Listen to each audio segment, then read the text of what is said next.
Здравствуйте, здравствуйте, мои дорогие. Вы знаете, эстонцы очень большие оптимисты. Я себе построил дом, и чтоб было тепло в нем, не дровами я топил, газовый котел купил. Стров ужасно много вреда для природы. Думаю, попробую поберечь немного.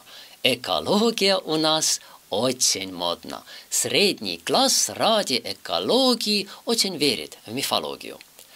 Газ хороший топливо и надежный, чистый. Но одна хуевина. Это газ российский. Русский газ неправильный, он очень вредный, и по нему вхуярили акцизом неуебенным. Я эстонский патриот, кляп себе засуну в рот, я не возмущаюсь, от газа отключаюсь.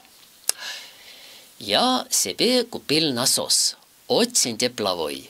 Электричество включу, как приду домой, дома и светло, тепло. Но опять беда. Электричество откуда к нам идет сюда? Это тайна скверная. Электроэнергия половина в дом идет, что Россия продает. Русский 220 вольт очень вредный. По нему въебасим вновь акцизом охуенным. Я эстонский патриот, лампочку засуну в рот, из России пропаганда мне в розетку не пройдет. Я куплю себе панель, солнцебатарею, и 2 раза за неделю суп себе согрею. Русский пропаганда-газ не постигнет больше нас. Руссо-электричество не нужно язычеству. Все прекрасно. Но опять нас кто-то хочет наебать. Нас парламент не унять, все потом скребется. И акциз на солнце, блядь, готовят без эмоций.